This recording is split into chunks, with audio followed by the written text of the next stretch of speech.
بسم الله الرحمن الرحيم وبه نستعين والصلاة والسلام على سيدنا محمد وعلى آله وأصحابه أجمعين أما بعد قال الله تبارك وتعالى في كلامه المجيد والفرقان الحميد أعوذ بالله من الشيطان الرجيم بسم الله الرحمن الرحيم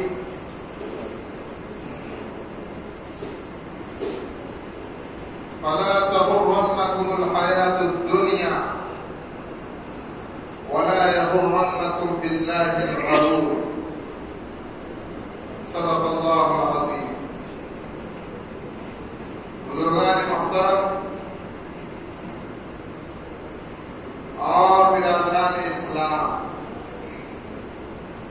اللہ رب العزت نے اس دنیا کو دار العمل بنایا ہے. یہاں پر انسان کو موقع دیا گیا ہے، اختیار دیا گیا ہے کہ وہ چاہے تو اچھے اعمال کرے، نیک کام کرے، اونچے اخلاق اور کردار کے ساتھ اس دنیا میں زندگی گزارے اور اللہ کی رضا کو حاصل کرے. اور اگر وہ چاہے تو اس دنیا میں برے اعمال کو اختیار کرے، اعمال بد اور اللہ کی ناراضگی والے راستے کو اختیار کرے. اس دنیا کے اندر اللہ تعالیٰ نے بندے میں دونوں اوصاف رکھے ہیں، اوصاف جمیلہ بھی، اوصاف حمیدہ بھی اور اوصاف ذمیمہ بھی. برے اوصاف دونوں راستے اس کو بتلا دیے گئے اور بطور امتحان کے اس دنیا میں اللہ نے بھیجا. اب جو بندہ اچھے اعمال کرے گا، اونچے اخلاق اور کردار کو اختیار کرے گا، وہ اس دنیا میں بھی کامیاب اور اس دنیا کی زندگی سے آنکھ بند ہو جانے کے بعد جو ابد الآباد والی زندگی ہے اس میں بھی کامیاب. اور اگر اس دنیا کی زندگی میں انسان نے برے اعمال میں اپنی زندگی گزاری، برے اخلاق و کردار کو اپنایا، اللہ کی ناراضگی والے راستے کو اختیار کیا، تو وہ شخص دنیا میں بھی ناکام اور آخرت کی لامحدود زندگی میں بھی ناکام. دنیا کی ناکامی تو یہ کہ اللہ تعالیٰ اس کی زندگی سے قلبی طور پر سکون و اطمینان کو چھین لے، گناہوں کی نحوست، دلی طور پر اطمینان اور سکون کو چھین لے. اللہ تعالیٰ اس کو اس دنیا کی زندگی میں مزید ڈھیل دیں گے اور وہ بڑے سے بڑے برے عمل کو کرنے میں ہچکچائے گا نہیں. اور زندگی کے آخری سال بہت زیادہ قرب اور تکلیف کے اندر اس کے گزرے. اسے ارذل العمر کہا گیا. اس وقت میں کوئی اس کا پرسان حال نہیں ہوگا. اس کے برعکس جو بندہ اللہ کی رضا والے راستے کو اختیار کر لیتا ہے، چاہے اس کے پاس مال و دولت ہو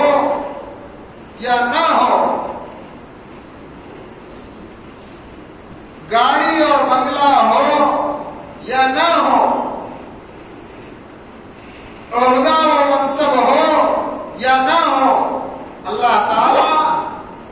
اعمال صالحہ کی اختیار کرنے کی وجہ سے اور اللہ کی رضا والے راستے کو اختیار کرنے کی وجہ سے اس بندے کو دلی طور پر اطمینان و سکون دے، اور اللہ تعالی مزید ترقی دینے کے لیے، آخرت کے مزید درجات بلند کرنے کے لیے اس شخص پر اتنے بڑے حالات ڈالیں گے اور قلبی سکون اور اطمینان کی بنیاد پر وہ ان حالات سے نکلے گا، اس کے بدلے میں اس کی آخرت بھی بنے گی، دنیا بھی بنے گی۔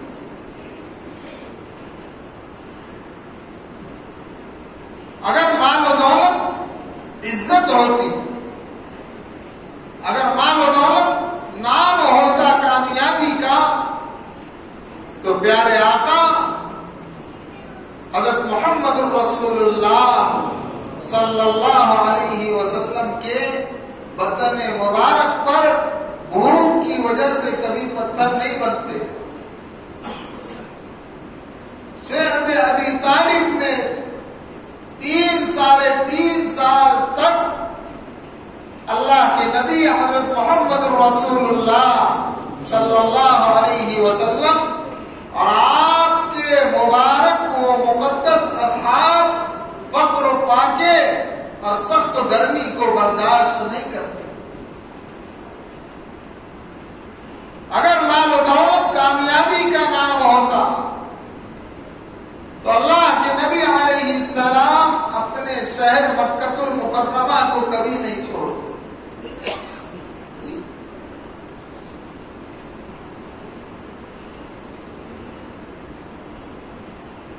اللہ کے نبی علیہ السلام کو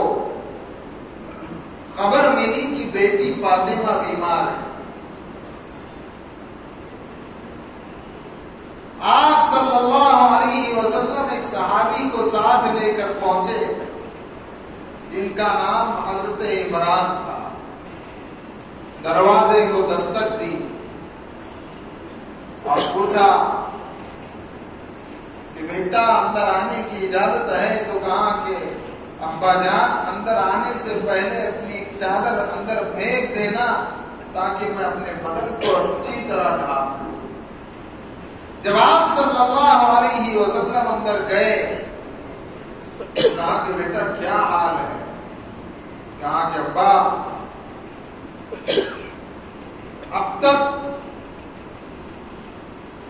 بیمار تھی تو کوئی دوائی خریدنے کو کچھ موجود نہیں تھا، فقر و فاقے میں 3 دن گزر گئے، اور اب حال یہ ہے کہ اپنے بدن کو مکمل طور پر چھپانے کے لیے چادر بھی میسر تھی۔ اللہ کے نبی علیہ السلام جو طائف میں پتھر کھا کر، آپ غور کیجئے کہ وہ آقا جو اس پوری کائنات کے لیے، پورے عالم کے لیے، پورے جہان کے لیے رحمت للعالمین بنا کر بھیجے گئے، جو لوگ مکہ المکرمہ حاضر ہوئے اور جنہیں طائف جانے کا موقع ملا ہو، وہ جانتے ہیں کہ یہ مسافت کتنی دوری پر ہے، اور سورج جب پورے آب و تاب کے ساتھ طلوع ہوتا ہے اور پہاڑی چٹانوں کے اوپر اس کی شعاعیں پڑتی ہے تو گرمی کا کیا حال ہوتا ہے۔ اور آج سے 1450 سال پہلے ہماری طرح موٹریں اور گاڑیاں نہیں تھیں۔ آپ صلی اللہ علیہ وسلم نے سفر کیا، آپ صلی اللہ علیہ وسلم اس امید پر پہنچے کہ لوگ ایمان لے آئے، لیکن ایمان تو لانا دور کی بات، آپ صلی اللہ علیہ وسلم جب رخصت ہونے لگے تو تو آپ کے پیچھے اس شہر کے شریر بچوں کو لگایا گیا جو تالیاں بجاتے تھے اور جو اللہ کے نبی علیہ السلام کو کوستے تھے. اور یہی نہیں بلکہ اتنے پتھر مارے گئے. محدثین نے لکھا ہے کہ آپ کی نعلین مبارک خون میں خشک ہو چکی تھی، پیروں کے تلوے سے بالکل چٹک چکی تھی، اتنا خون بہا. اور پہاڑوں کے فرشتے نے آ کر کہا، حضرت جبریل امین کہہ رہے کہ اللہ کے نبی علیہ السلام، اللہ یہ پہاڑوں کا فرشتہ ہے، اگر آپ اشارہ کریں تو ان دونوں پہاڑوں کے بیچ میں شہر کے لوگوں کو مسل کر ہلاک کر دیا جائے. اللہ کے نبی علیہ السلام نے آسمان کی طرف نگاہ اٹھائی اور فرمایا، اے اللہ اگر تو مجھ سے راضی ہے تو مجھے کوئی پرواہ نہیں، تو مجھے کن کے حوالے کرتا ہے کہ جو مجھ کو گالیاں بکے؟ اے اللہ تو مجھے کن کے حوالے کرتا ہے جو میرے پیٹھ پیچھے تالیاں بجائے اور میرے بدن کو زخموں سے چور کرے؟ لیکن اے اللہ اگر تو مجھ سے راضی ہے تو مجھے کسی کی کوئی پرواہ نہیں. اے اللہ میری امت نادان ہے، یہ میرے مقام و مرتبے کو نہیں جانتے، لیکن مجھے امید ہے کہ یہ نہیں تو ان کی آنے والی نسل صحیح راہ پر آئے. تو طائف کے سفر میں اللہ کے نبی علیہ السلام نے برداشت کر لیا. یہاں جب بیٹی کی بھوک دیکھی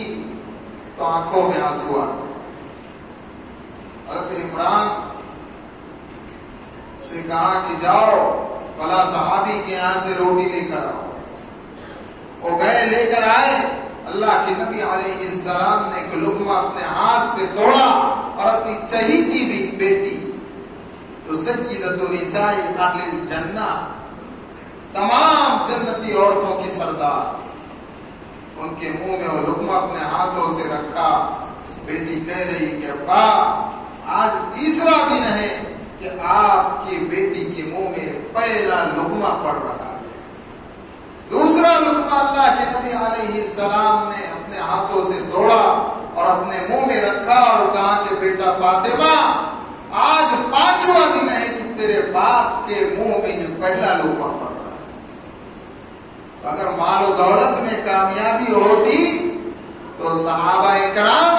اور سرکار دو عالم اور ایسے سرکار کے جن کے جیسا سرکار اس دنیا نے کبھی نہیں دیکھا. ایسے سرکار دو عالم صلی اللہ علیہ وسلم فقر و فاقے کی زندگی نہیں گزارتے. یاد رکھو کہ اللہ نے اس دنیا کو دارالعمل بنایا ہے اور اللہ نے چھوڑ دے دی. جو بندہ اچھے عمل کرنا چاہے، نیک راستے کو اختیار کرنا چاہے، وہ اس راستے پر چلے، اور جو بندہ برے راستے کو اختیار کرنا چاہے اسے بھی ڈھیل ہے، وہ اس راستے پر چلے. لیکن بعض مرتبہ برے راستے پر چلتے چلتے آدمی کوئی ایسا منحوس گناہ کرا مرتکب ہو جاتا ہے کہ موت سے پہلے اللہ اس سے ایمان کو چھین لے. ایمان انسان کو ایک نہ ایک دن جہنم سے نکال کر جنت میں ضرور لے کر جائے، لیکن بعض گناہوں کی نحوست وہ ہوتی ہے، حدیث شریف میں ہے کہ لوگ مسلمان سمجھ کر اسے غسل دیتے، مسلمان سمجھ کر اس کی تجہیز و تکفین کرتے ہیں، اس کی نماز جنازہ پڑھتے ہیں، مسلمانوں کی قبرستان میں اسے دفناتے ہیں، حالانکہ اس کے گناہ کی نحوست سے موت کے وقتوں میں شیطان اس پر قابض ہو کر اس کے ایمان کو اچک لیتا ہے.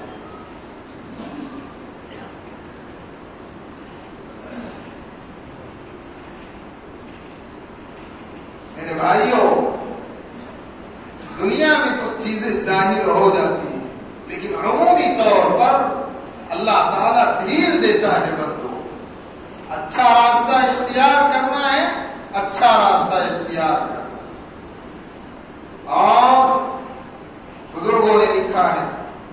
کہ جب اس دنیا کی زندگی میں اللہ تعالی کسی کو ذلیل اور رسوا کرنے کا ارادہ کر لیتے ہیں، جب اس دنیا کی زندگی میں اللہ تعالی کسی کو ذلیل اور رسوا کرنے کا ارادہ کر لیتے ہیں اور اس کو آخرت اور دنیا کے اعتبار سے ناکام کرنے کا ارادہ کرتے ہیں، تو اس سے ایک کام کروا لیں، وہ جو گناہ کے راستے کو اختیار کیا ہے اللہ تعالیٰ اسے کسی عالم کے پیچھے لگا دے۔ پیارے آقا حضرت محمد رسول اللہ صلی اللہ علیہ وسلم نے فرمایا کن عالما، اے میرے امتی تو عالم بن جا، دین کا، دین کے علم کو جاننے والا بن جا، دین کے علم کا واقف کار بن جا، اور اگر یہ نہیں ہو سکتا ہے او متعلما تو پھر کسی عالم کا شاگرد اور اسٹوڈنٹ بن جا، اور اگر یہ بھی نہیں ہو سکتا ہے او مستمعا، کسی عالم کی بات کو سننے والا بن جا، اور اگر یہ بھی نہیں ہو سکتا ہے تو کہاں او محبن، عالم دین سے محبت کرنے والا بن جا۔ چار چیز، عالم بن جا، متعلم بن جا،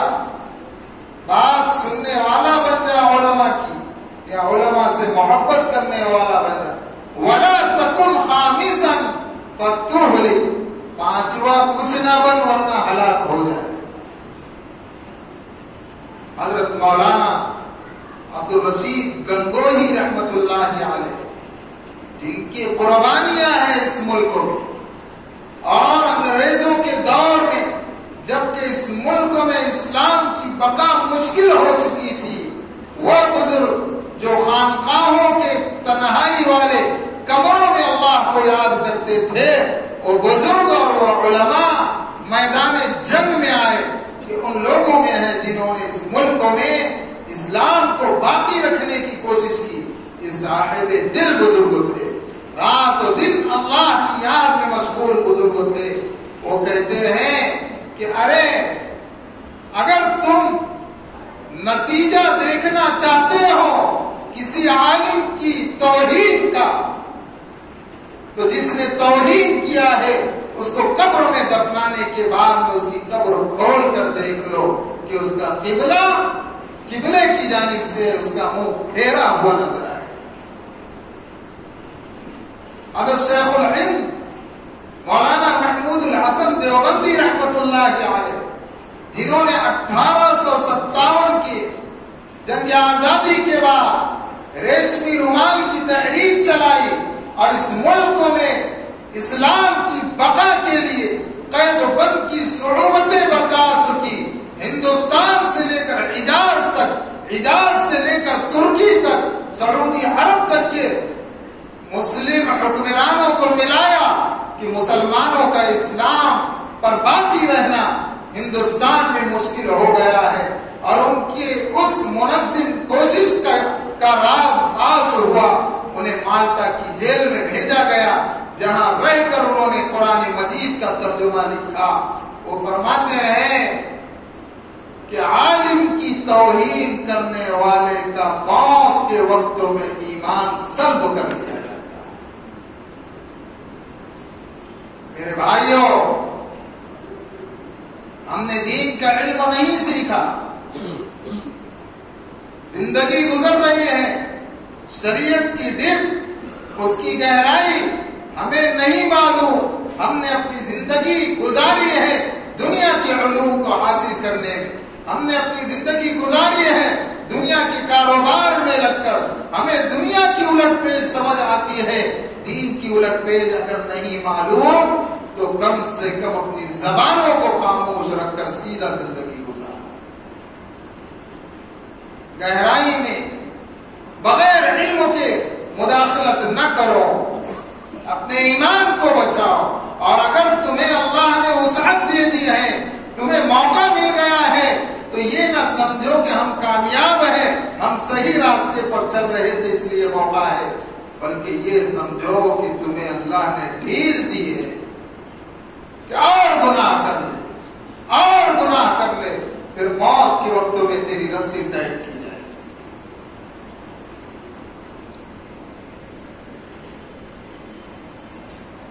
میرے بھائیوں،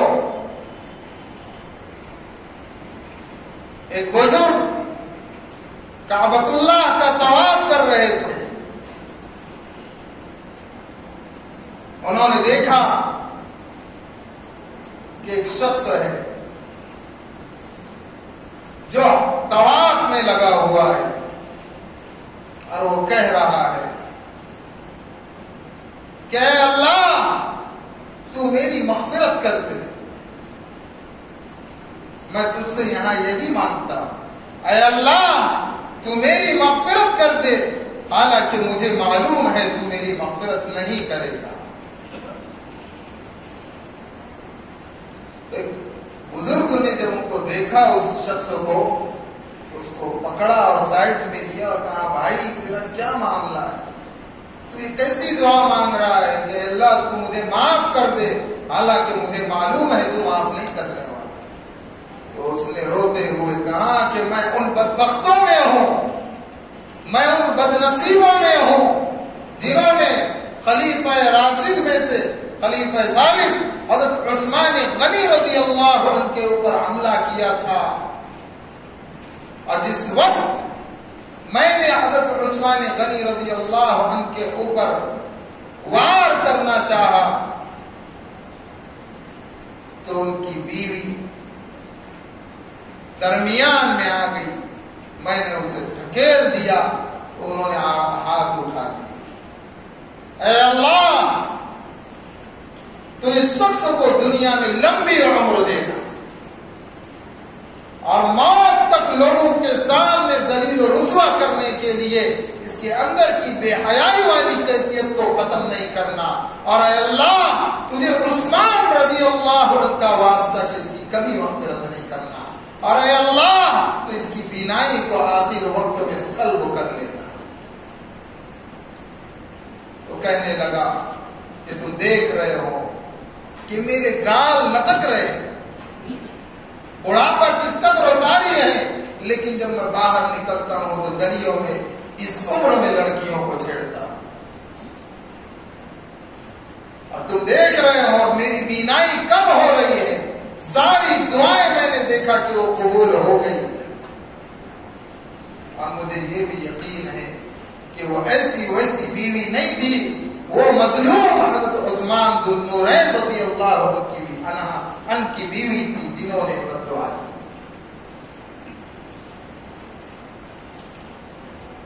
حضرت حسین رضی اللہ عنہ کربلا کے میدان میں پہنچے ہیں، کئی گھنٹے گزر گئے، ساتھ والے سب چلے گئے، گھر میں خیمے میں مستورات تھی، اور بیمار بیٹا حضرت امام زین العابدین رحمت اللہ علیہ، اور ایک چھوٹا کم سن بچہ علی اصغر۔ آپ اکیلے نکلتے ہیں فوج کی طرف، لیکن کسی کی یہ ہمت نہیں تھی کہ نواسے رسول کے خون کا بوجھ اپنے کاندھے پر لے۔ پانی بند کر دیا گیا، وہ بچہ علی اصغر جو اللہ کے نبی علیہ السلام کی چہیتی بیٹی حضرت فاطمہ الزہرا رضی اللہ عنہ کا سگا پوتا تھا، اس کو لے کر یہ بڑے پیار سے وہ بچہ تلملا رہا تھا، پانی کے قریب پہنچے اور جیسے ہی چلو بھرا کے بچے کو پلائے، ایک تیر آیا اس بچے کے گلے میں لگا، حضرت حسین رضی اللہ عنہ کا دست مبارک پانی اور خون کے ساتھ بھر گیا، اسی جذبات کی کیفیت میں آسمان کی طرف اسے اچھالا اور کہا اللہ دیکھ تیرے نبی کی اولاد کے ساتھ کیا ہو رہا ہے۔ مورخین نے لکھا ہے کہ اللہ تعالی نے ان ظالموں میں سے ہر ایک کو بد سے بدتر موت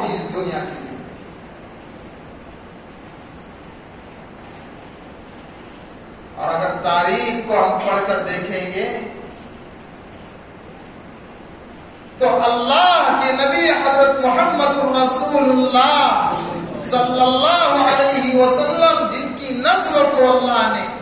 بیٹی کے ذریعے سے چلایا، اسی امت کے افراد نے 9 پشت تک آپ کی اولاد کو شہید کیا. اسی امت کے افراد. ڈرنے کی ضرورت ہے، خوف کھانے کی ضرورت ہے. میرے بھائیوں، دین کی عزت و احترام ہونا چاہیے. علماء دین کی قدر و منزلت دلوں میں ہونا چاہیے. اپنی جہالت کی بنیاد پر اپنی زبانوں سے ایسے الفاظ نہ نکالو کہ ان کے دل کی آہ تمہیں لگ جائے اور تمہاری دنیا و آخرت خراب ہو جائے. کن عالما، عالم بن جاؤ، اور متعلما، یا ان کے اسٹوڈنٹ بن جاؤ، اور مستمعا، یا ان کی بات سننے والے بن جاؤ، اور محبا، یا ان سے محبت کرنے والے بن جاؤ. ولا تکن خامسا فتہلک، 5ویں کچھ نہ بنو ورنہ ہلاک ہو جاؤ. اگر ان کے اندر کوئی کمی کوتاہی ہے تو اللہ کا اور ان کا معاملہ. ہمیں حق نہیں کہ کسی عالم کے اوپر انگلی اٹھائے. اور یہ قدر و منزلت اس لیے ہے کہ ان کے سینوں میں وہ نور نبوت ہے، وہ وراثت رسول ہے کہ جو اللہ کے نبی علیہ السلام اس دنیا میں لے کر آئے، اور اسی میں قیامت تک آنے والی انسانیت کی دنیا اور آخرت کی کامیابی چھوڑی. ہم اس نیت سے ان کا ادب و احترام کریں کہ ان کے سینوں میں اللہ کا کلام ہے، ان کے سینوں میں علم نبوت ہے، ان کے سینوں میں نور نبوت ہے، ان کے سینوں میں صحابہ کرام کی زندگیاں ہیں، ان کے سینوں میں آقا علیہ السلام کے بڑی مشکل سے پھیلائے ہوئے دین کا ایک حرف موجود ہے. لیکن آج ہم نے سب سے زیادہ پٹیچر جس کو سمجھا ہے وہ یہی علماء. ابو داؤد شریف کی روایت ہے، صحائے ستہ، 6 کتابوں کو حدیث کی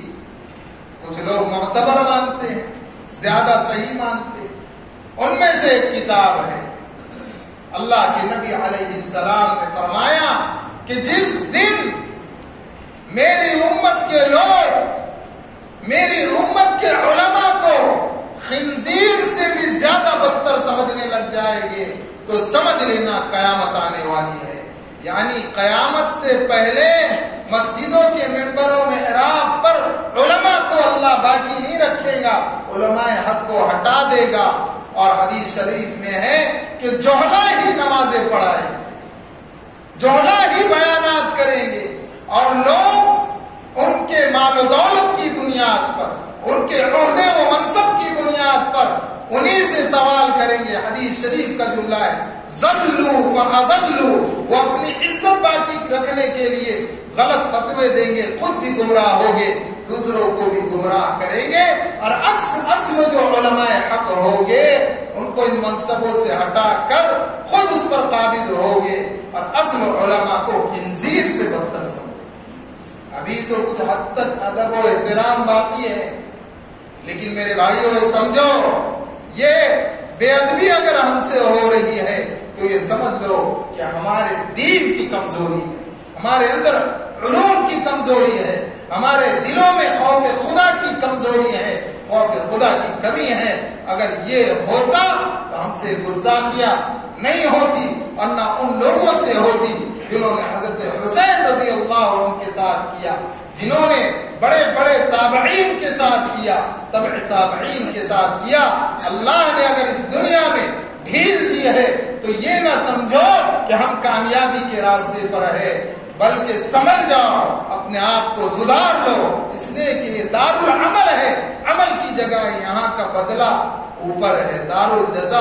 اوپر ہے. لیکن کہیں ایسا نہ ہو کہ اسی ڈگر پر چلتے چلتے چلتے موت آ جائے اور موت سے پہلے ہمارا ایمان سلب ہو جائے.